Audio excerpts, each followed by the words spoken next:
우리 성경 말씀을 봉독하겠습니다. 성경 말씀은 룻기 4장 11절부터 17절까지입니다. 성문에 있던 모든 백성과 장로들이 이르되 우리가 증인이 되나니 여호와께서 내 집에 들어가는 여인으로 이스라엘의 집을 세운 라헬과 레아 두 사람과 같게 하시고 네가 에브라스에서 유력하고 베들레헴에서 유명하게 하시기를 원하며 여호와께서 이 젊은 여자로 말미암아 네게 상속자를 주사 내 집이 다말이 유다에게 낳아준 베레스와 집과 같게 하시기를 원하노라 하니라. 이에 보아스가 룻을 맞이하여 아내로 삼고 그에게 들어갔더니 여호와께서 그에게 임신하게 하심으로 그가 아들을 낳은지라. 여인들이 나오미에게 이르되 찬송할지로다. 여호와께서 오늘 네게 기업 물을 자가 없게 하지 아니하셨도다. 이 아이의 이름이 이스라엘 중에 유명하게 되기를 원하노라. 이는 내 생명의 회복자이며 내 노년의 봉양자라. 곧 너를 사랑하며 7 아들보다 귀한 내 며느리가 낳은 자로다 하니라. 나오미가 아기를 받아 품에 품고 그의 양육자가 되니 그의 이웃 여인들이 그에게 이름을 지어주되 나오미에게 아들이 태어났다 하여 그의 이름을 오벳이라 하였는데 그는 다윗의 아버지인 이새의 아버지였더라. 아멘. 우리는 벌써 이 1월 달이 2주가 지났습니다. 1월 달에 두 번째 주일인데요. 우리는 작년에 이어서 이 룻기의 스토리를 함께 살펴보고 있습니다. 하나님께서 이 보아스와 룻 그리고 나오미 이 세 명의 관계 속에서 이루어지는 하나님께서 드러내시고자 하시는 교훈. 그 당시 때 백성들뿐만이 아니라 오늘 우리들에게도 어떤 하나님이신가 하는 것을 보여주는 내용이 이 룻기에 기록되고 있어요. 우리가 지난주에는 무슨 내용을 확인했냐면 보아스가 무명의 그 기업 물을 자를 만나서 일종의 사법적 절차, 행정 절차를 밟는 과정을 함께 생각을 했어요. 이제 기업 물을 자가 등장을 했는데 그 기업 물을 자를 만나서 네가 사겠느냐? 내가 사겠다. 근데 보아스가 말하기를 그를 살려면 같이 딸린 식구도 있는데 룻도 된다. 그러니까 이 사람이 딱 생각해 보니까 룻이 자기와 결혼을 해서 아이를 낳으면 자기의 소유가 되지 않고 룻의 소유가 될 것이라는 생각을 하고 나는 이 기업을 사지 않겠다. 이 땅을 사지 않겠다. 그리고서 보아스가 기다렸다는 듯이 이제 내가 기업을 모르겠다. 내가 기업을 사겠다. 이 내용을 우리가 지난 시간에 확인을 했어요.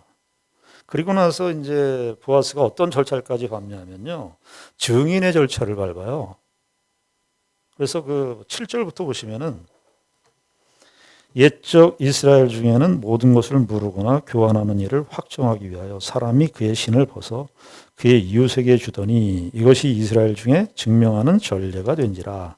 이에 그 기업 물을 자가 보아스에게 이르되 내가 너를 위하여 사라 하고 그의 신을 벗는지라. 보아스가 장로들과 모든 백성에게 이르되 내가 엘리멜렉과 기룡과 말론에게 있던 모든 것을 나오미의 손에서 산 일에 너희가 오늘 증인이 되었고 또 말론의 아내 모압 여인 룻을 사서 나의 아내로 맞이하고 그 죽은 자의 기업을 그의 이름으로 세워 그의 이름이 그의 형제 중과 그곳 성문에서 끊어지지 아니하게 하매 너희가 오늘 증인이 되었느니라. 그러니까 그 기업 물을 자에게 기업 물을 권한을 사고 그걸로 끝나는 게 아니죠. 그 기업 물을 자의 그 권한을 구체적으로 산 이야기를 신발을 벗어서 그 권한을 이 보아스가 갖게 되는 그런 내용을 일련의 내용을 7절부터 10절까지 기록하고 있는 거예요. 그러니까 우리가 참 보면서요. 보아스가 그 당시 때 유지이고 덕망 높은 그런 권력자이고 힘 있는 사람이었지만 어떻게 하죠? 지난주에도 얘기했지만 그 질서를 그 순서를 사법적 절차를 하나씩 다 밟아요. 그리고 주변에 있는 그 백성의 장로들과 또 많은 백성들 앞에서 증인 절차까지 다 해요. 신발을 벗어서 이렇게 해라. 그래서 보아스의 모습을 보면 우리가 초반에 말씀드렸듯이 보아스를 보면은 누가 생각이 난다 그랬죠? 하나님이 생각나게 하는 사람이라 그랬어요. 하나님이 생각. 보아스 룻기 이 4장 스토리의 짧은 내용이지만 보아스의 행동을 보면 하나님을 생각나게 해요. 그런데 하나님을 생각나게 하는 것이 말로써 보아스가 룻을 배려하고 룻을 참 모압 여인 아무것도 먹을 것이 없는 정말 그 완전히 절대 빈곤에 시달리고 있는 이 모압 여인 룻에게 그리고 나오미에게 선행을 베풀어주는 이런 그 말을 통해서 또 하지만 그의 이 약속을 구체적으로 얻기 위해서 보아스가 실제적으로 실천하는 아주 신실한 이 사법적 절차를 하나씩 밟아가는 이 보아스의 모습을 보면서 하나님의 또 어떤 모습이 우리가 연상되냐 하면은 하나님의 그 신실하심. 하나님께서 우리에게 찾아오시는 그 은혜의 신실하신 모습을 우리가 보게 됩니다. 신앙생활이 뭐냐? 어떤 사람이 신앙생활을 잘하는 거냐? 우리가 여러 가지로 예를 들 수 있지만 함께 하는 것입니다. 함께 하는 거죠. 그 사람이 있는 자리에 함께 가고 그 사람의 고통에 함께 고통을 참여하는 그 자리에 있는 것이 신앙이 좋은 것입니다. 보아스는 어떤 의미에서 룻을 거둬들이는 것이 룻과 결혼하는 것이 손해입니다. 룻의 땅을 사야 되고 나오미의 땅을 사야 되고 이제 엘리멜렉에게로 넘어가는 그런 모든 그런 소유권까지를 감당해야 했습니다. 자기의 소유가 되는 게 아니라 룻의 소유가 되고 나오미의 소유가 되고 엘리멜렉의 재산으로 가입이 되는 거예요. 어떤 면에서 보아스는 손해를 지는 사람이었습니다. 우리가 신앙생활을 하시면서 그리스도인들의 생각과 방식이 내가 저기 이렇게 하면 내가 나한테 손해인데 나한테 이익인데 이런 가치 기준을 따라 사는 사람들이 아니고 내가 그 손해가 될지언정 이것이 하나님의 뜻이라면 그 손해를 감수하는 법을 배우는 것이 신자의 큰 덕입니다. 예수 그리스도께서 어떻게 오셨죠? 예수 그리스도께서 이 땅에 오실 이유가 없어요. 하나님이신 그분께서. 우리가 말하는 소위 세상적인 계산의 방식에 익숙했다면 예수님 이 땅에 오실 필요가 없으셨죠. 근데 예수님께서 이 땅에 내려오시고 어디까지? 십자가에까지 죽으셨습니다. 우리는 그 은혜를 받은 자들입니다. 우리가 그 은혜 때문에 하나님을 알게 됐고 그 은혜 때문에 우리가 살고 있는 사람들입니다. 우리가 지난 시간에 보았던 인물 중에 한 사람이 누구냐면 기업 물을 자예요. 무명의 기업 물을 자. 이 사람이 왜 그렇게 판단을 내렸다고요? 자기가 손해가 될까 봐. 정확한 거예요. 그리스도인들은 신자들은 이 땅에 살면서 우리가 하나님 나라의 백성으로 부름을 받고 주의 은혜와 덕택을 받은 사람들은 그 선을 넘어가야 돼요. 이익과 손해냐를 넘어가야 돼요. 보아스는 우리에게 어떤 경계를 허물어줘요. 모압 여인, 이방 여인인데 이방 여인 이스라엘 족속 가운데 들어올 수 없는 여인인데 그의 날개 아래 그 룻을 품어주죠. 법이 있는데 우린 법대로 하자 그러고 원칙대로 하자 그러는데 법대로 원칙대로 그 정도가 아니고 그것을 넘어서는 시선이 우리에게 필요해요. 그 실력이 우리에게 요구돼요. 법대로 원칙대로 합시다. 말은 맞는데 그러면 너무 인간의 삶이 너무 어떤 면에서 말이죠. 인간의 삶이 피폐해지는 겁니다. 메말라져요. 그런데 우리가 보아스의 모습을 보면은 모압 여인 룻을 받아들이고 이삭도 어떻게 해요? 원래 율법에는 어떻게 되어 있냐면 이삭을 그냥 내가 주인들이 그 종들을 통해서 보리 이삭을 거둘 때 그냥 떨어진 것만 이방인들이 거둘 수 있도록 했는데 어떻게 하라 그랬죠? 저는 그 말씀이 참 의미 있어요. 지나가면 슬쩍 읽는 말씀이지만 보아스가 그의 시녀들에게 시키죠. 야, 그 보리 이삭을 뽑아서 던져. 법을 넘어서는 거예요. 보아스는 그러면서도 이제 우리가 확인했듯이 이렇게 신실하게 자기의 법정, 사법적 절차를 다 밟습니다. 자기가 힘이 있다고, 권력이 있다고, 너희들 내 말 들어. 나는 법을 무시해도 돼가 아니라 그 법을 다 지키고 기업 물을 자의 책임을 확인시켜주고, 그리고 이스라엘의 그 베들레헴의 장로들, 원래 2명이면 돼요, 증인은. 그런데 10명의 장로들을 다 불러서 일종의 공증 절차를 밟죠. 그래서 신을 벗어서 그 기업 물을 자의 권리를 이제 획득을 합니다. 그러면서 이제 보아스가 거기 있는 모여 있는 사람들에게, 장로들과 백성들에게, 베들레헴에 있는 장로들과 백성들에게 너희들이 증인이다 이렇게 얘기했어요. 9절에 보면은 너희가 오늘 증인이 되었다. 또 10절에도 보면 너희가 오늘 증인이 되었느니라. 이렇게 증인이다 이렇게 했어요. 자, 그러면 이제 예상되는 건 그 사람들은 과연 어떻게 반응했을까? 성문에 있는 백성들, 성문에 있는 이 공동체, 그 당시 때 베들레헴 공동체는 이것을 어떻게 받아들였을까? 베들레헴 공동체, 그 회중들 입장에서 봤을 때 말이죠.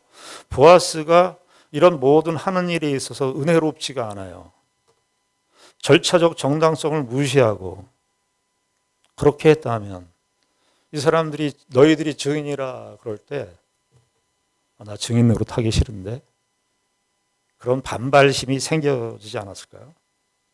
그런데 이 사람들은 보아스가 루세의 행동했었던 그런 모든 처사, 그리고 기업 물을 자의 책임을 갖는 그런 모든 행동들에 대해서 보아스의 품격, 보아스의 어떤 신앙적인 그 캐릭터를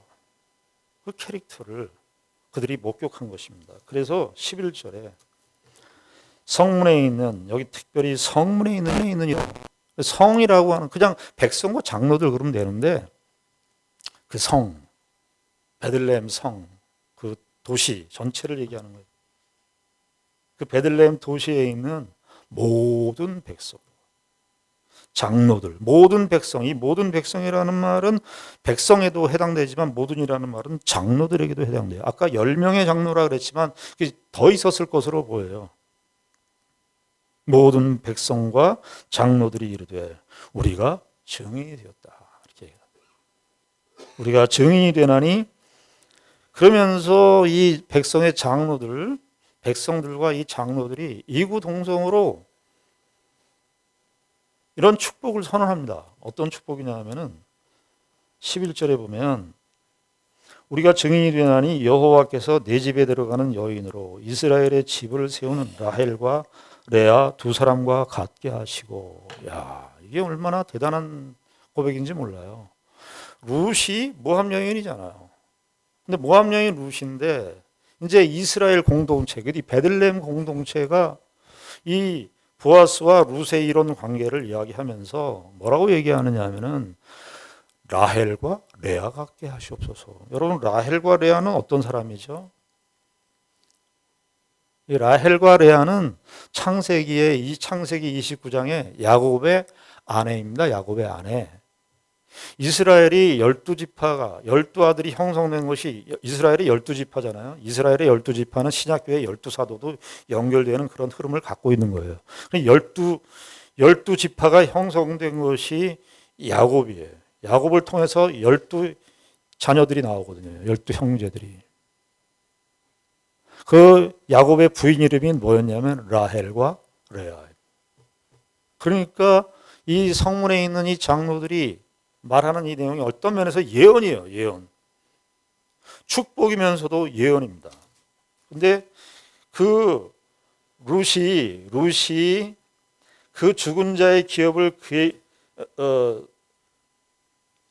내 집에 들어가는 여인으로 이스라엘의 집을 세운 라헬과 레아와 같게 하셨어요. 룻의 이 행동이, 룻이라고 하는 이 여인이 이제 그 라헬과 레아와 맞먹는, 그러니까 이스라엘을 시작한, 이스라엘이라고 하는 나라가 본격적으로 시작되는 그 역할을 했었던 라헬과 레아를 룻과 같이 견주어서 이야기를 해주는 거예요.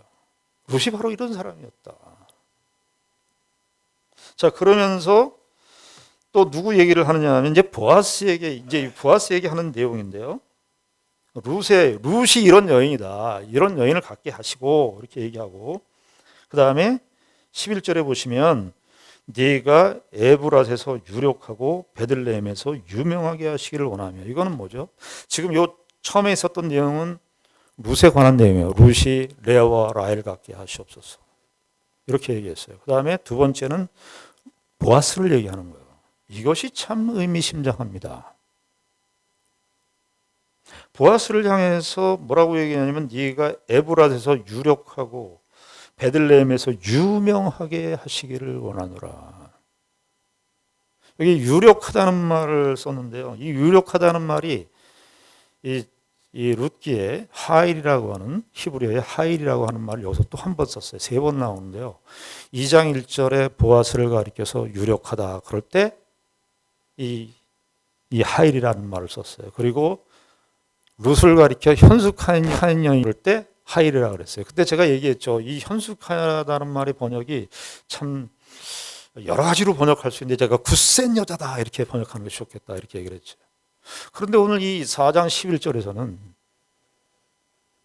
그 유력하다는 말, 보아스에게 유력하다는 말, 이 유력하다는 말 거기 또 쓰는 거예요. 이 히브리어는 말입니다. 중의적인 게 있어요. 중의적. 히브리어는 단어 하나에 여러 가지 의미를 담고 있어요. 우리가 현대 언어들은 너무나 세분화해서 모든 사물과 사건과 이런 것들에 대해서 다 이름을 붙이고 명명화해요. 그리고 꼭 좋지 않아요.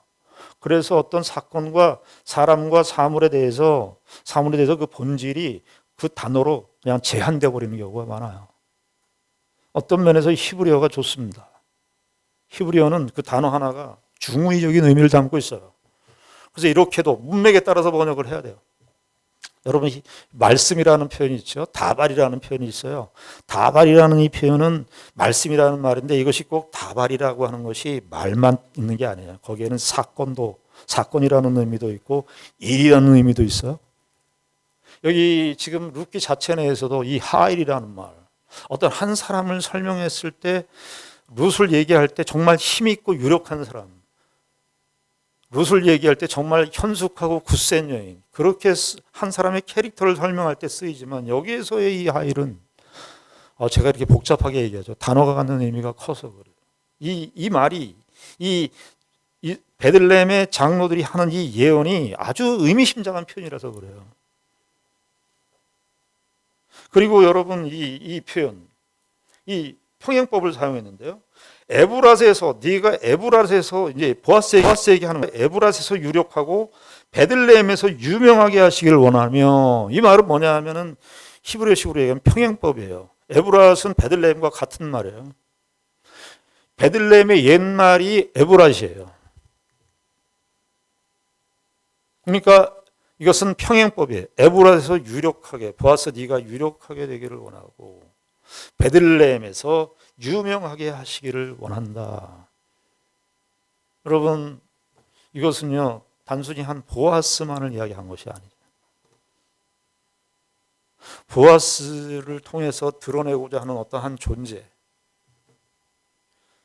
예수 그리스도를 우리가 연상하지 않을 수가 없습니다. 여러분, 예수 그리스도, 우리가 성탄절을 보냈지만 예수 그리스도께서 이 땅에 오셔서 자기를 태어나심을 어느 지역에서 예수님이 자기의 나타나심을 드러내셨나요? 어느 지역에서 드러내셨나요? 베들레헴 아닙니까? 베들레헴은 아주 유서가 깊은 곳입니다. 아까 라헬과 레아 얘기를 했습니다만 라헬이 죽은 곳이 이 베들레헴 에브로다입니다. 룻기가 지나서 이제 사무엘 스토리로 가게 되면, 다윗의 스토리를 가게 되면 다윗이 결정적으로 사무엘로부터 기름 부음을 받는 장소가 어디냐면 바로 이 보아스의 땅, 이 베들레헴, 이 땅에서 다윗이 기름 부음을 받습니다.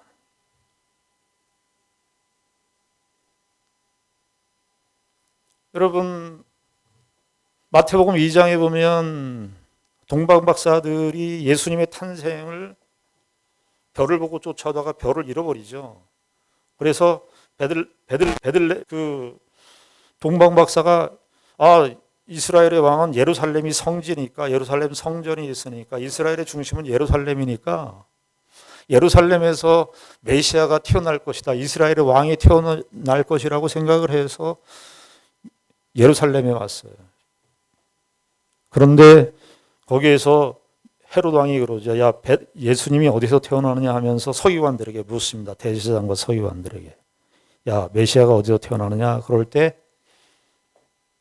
미가서 5장 2절을 인용하면서 그 당시 때 이스라엘 지도자들, 종교 지도자들 다 알았어요. 메시아가 어디서 태어날 것이라는 걸. 그때 인용한 말씀이 뭡니까? 미가서 5장 2절이죠. 미가서 5장 2절에 보면 베들레헴 에브라다야, 너는 유다 족속 중에 작을지라도 이스라엘을 다스릴 자가 네게로 나올 것이라. 그의 근본은 상고의 영혼에 있느니라. 미가서의 예언, 미가서에서 얘기를 하죠.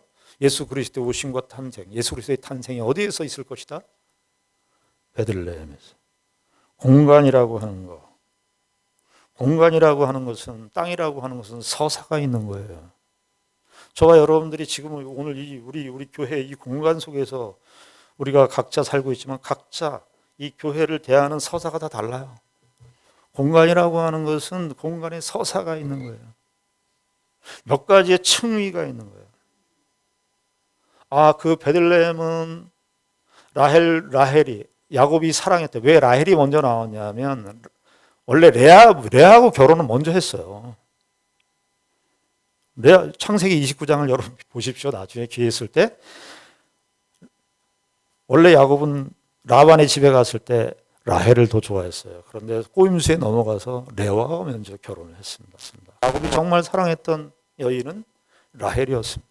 그 라헬이 죽은 곳이, 라헬을 장사했었던 곳이 바로 그 베들레헴이었어요. 이 룻기에서는 베들레헴이라고 하는 말이 6번 등장하는데 1장 2절에도 베들레헴.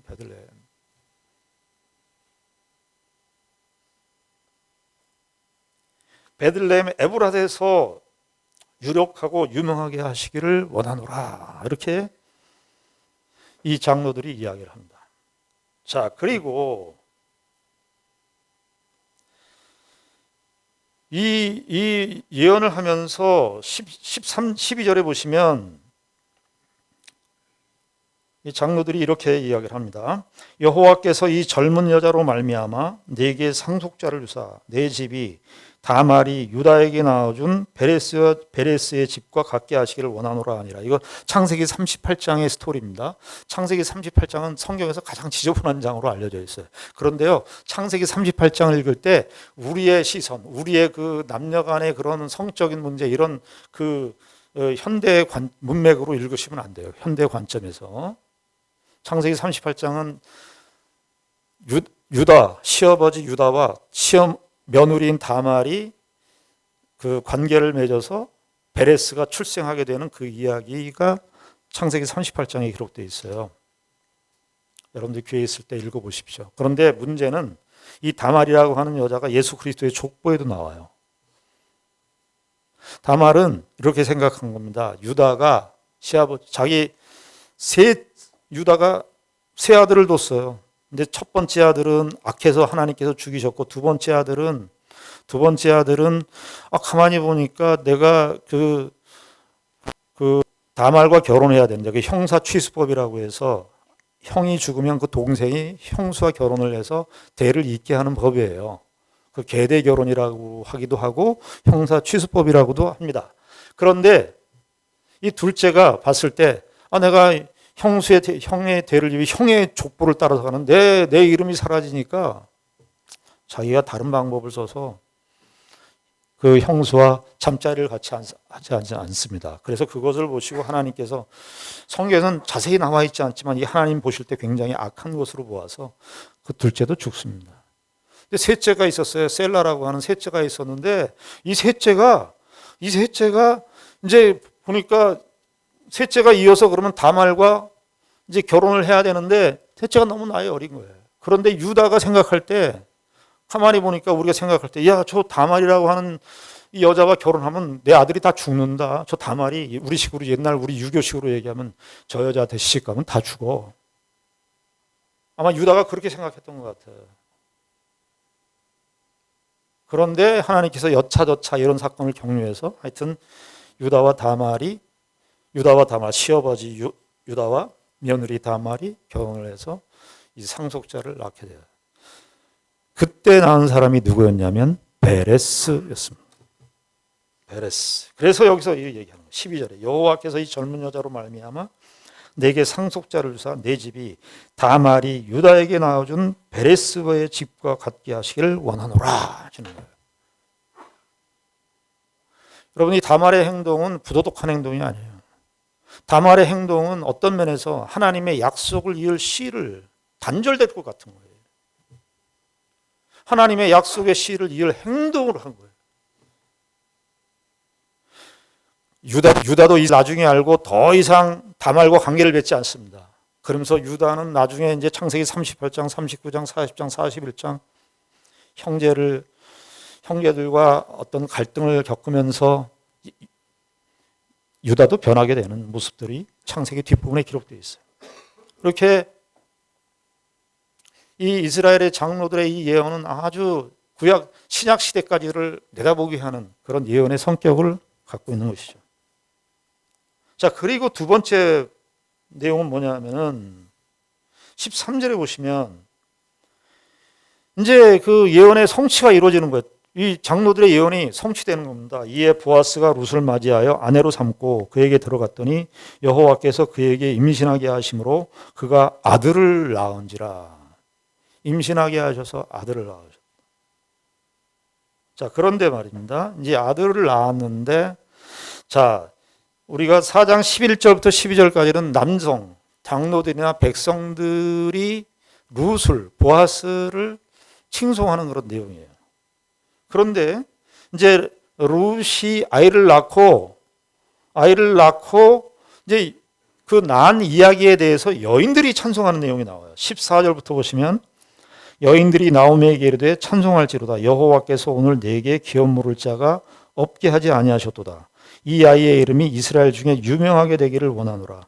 이는 내 생명의 회복자이며 내 노년의 봉양자라. 곧 너를 사랑하며 일곱 아들보다 귀한 내 며느리가 낳은 자로다. 일곱 아들보다 귀한 내 며느리죠, 정말. 룻이, 모함 여인 룻이 와서 일곱 아들보다 귀한, 이 일곱이라고 하는 것은 완전수예요. 완전한 그 며느리라는 거죠. 그런데 우리가 주목해서 봐야 할 것이 뭐냐면 16절입니다. 나오미가 아기를 받아 품에고 그의 양육자가 되었다. 오늘 설교의 결론일 수 있습니다. 이게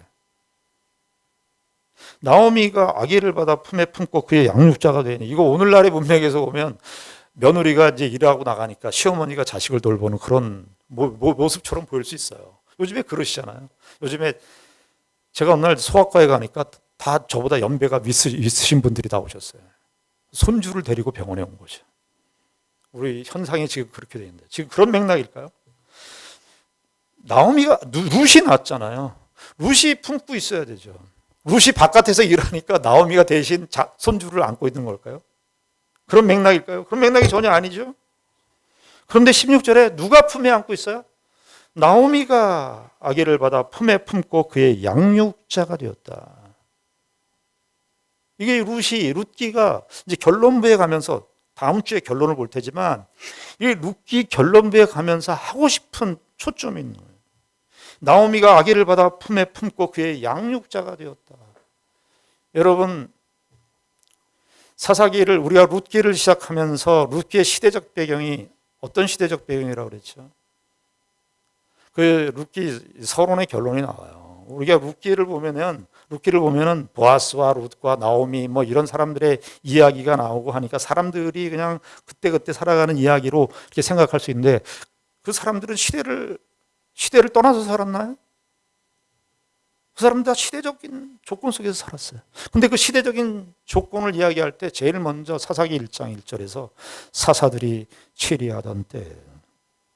그러면 사사들이 치리하던 때가 어떤 때였냐? 사사시대의 영적인 상황. 성경은 이스라엘을 얘기할 때 이스라엘이 얼마나 정치적으로 대단하냐, 군사적으로 대단하냐 관심이 없어요. 성경은 이스라엘의 영적인 상황이 좋아요. 사사기 2장을 한번 가보시겠습니다.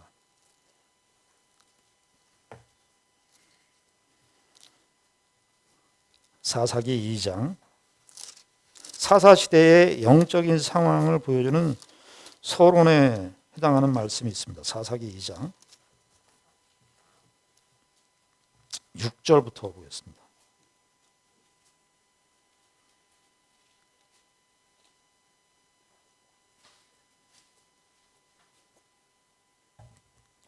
제가 읽겠습니다. 362페이지입니다. 전에 여호수아가 백성을 보내며 이스라엘 자손이 각기 그들의 기업으로 가서 땅을 차지하였고 백성이 여호수아가 사는 날 동안과 여호수아 뒤에 생존한 장로들 곧 여호와께서 이스라엘을 위하여 행하신 모든 큰 일을 본 자들이 사는 날 동안에 여호와를 섬겼더라. 자, 이게 여호수아 시대 때를 요약한 거예요. 여호수아 시대 때 그때는 문제가 없었다는 거예요. 여호수아가 사는 날 동안에 생존한 장로들도 다 여호와께서 이스라엘을 위하여 행하신 모든 큰 일을 다 봤고 사는 날 동안에 여호와를 섬겼어요.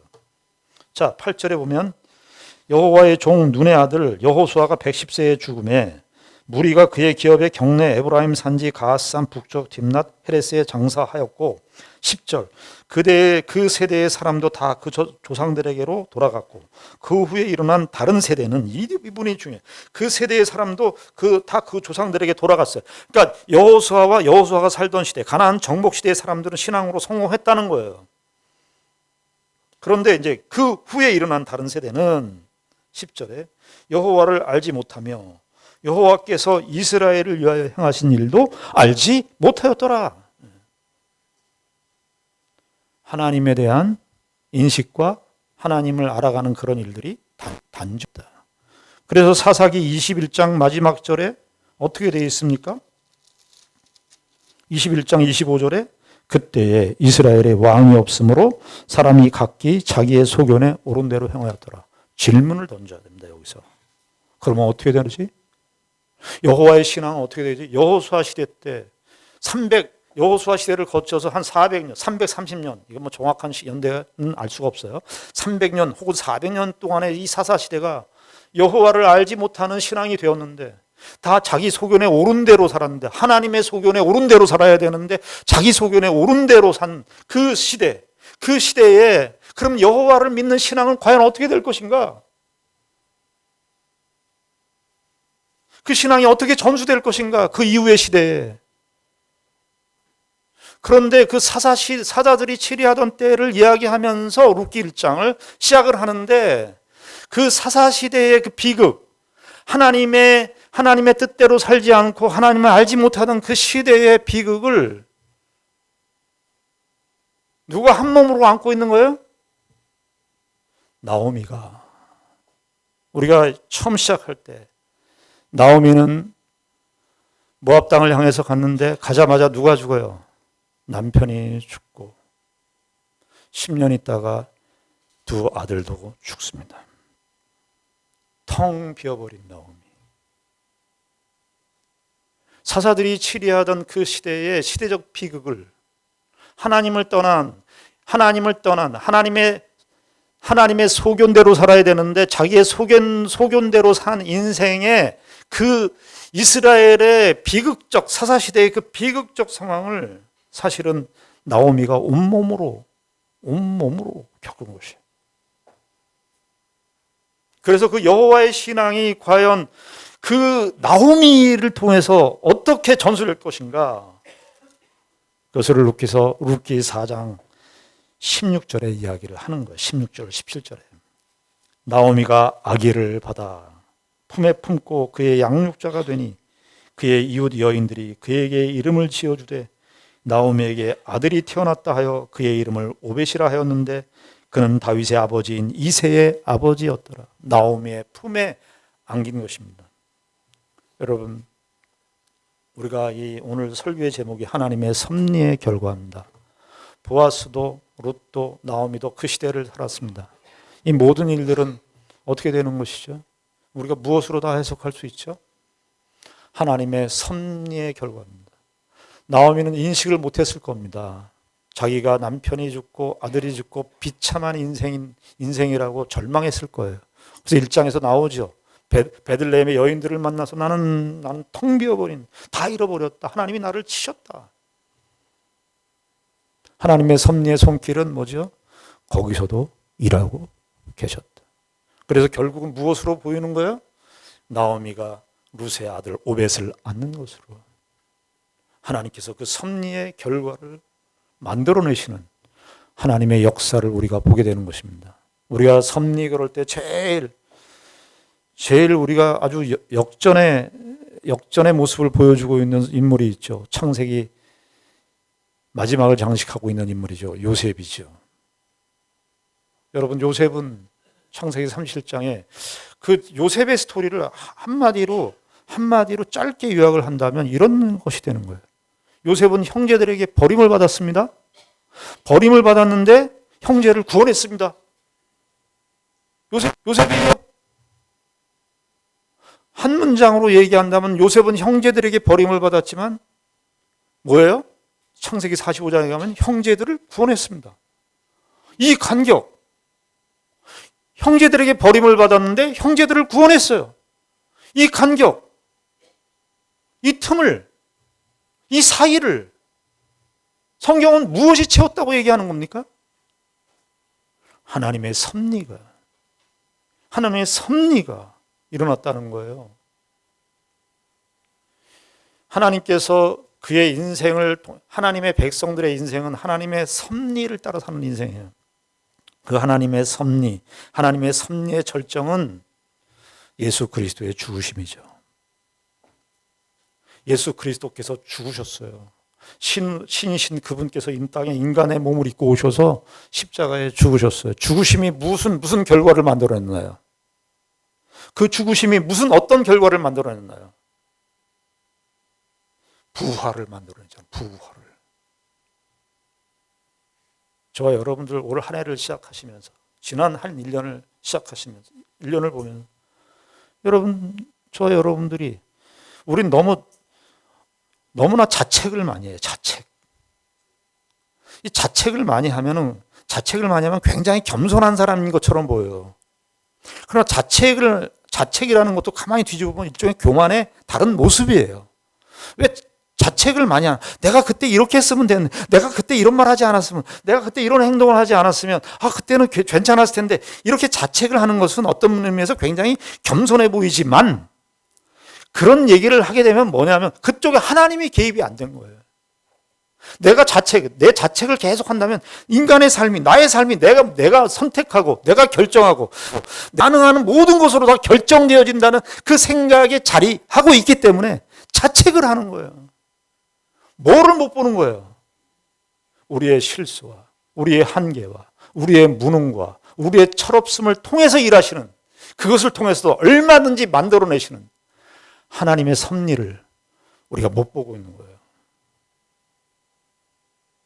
나오미가 룻이 사실은 품에 안고 있어야 되는데, 나오미가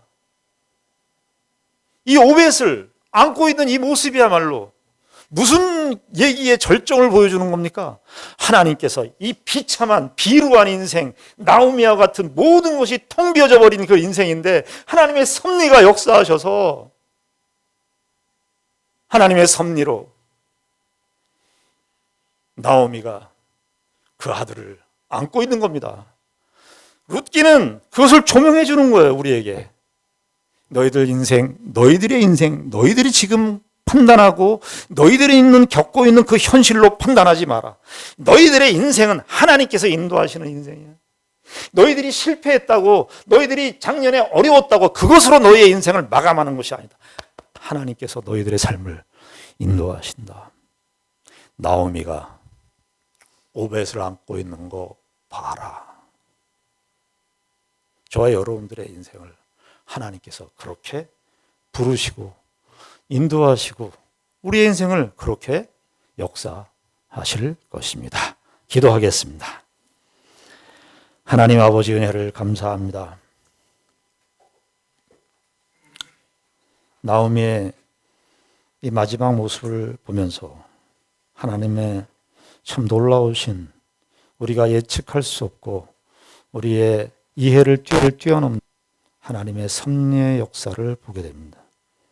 아버지 하나님, 우리는 우리의 인생 속에 이 하나님이 개입하시고 하나님이 함께 하시고 그분의 기이하고 오묘하신 인도하심의 대상이라는 것 우리가 잊지 말게 하시옵소서. 우리가 지금 당하는 일들에 일희일비하지 않게 하시고 하나님께서 우리의 인생을 궁극적으로 선하고 복되게 인도하실 것임을 믿는 그 믿음으로 우리의 인생을 살아가는 우리 모두가 되게 하여 주시옵소서. 예수님 이름으로 기도드리옵나이다. 아멘.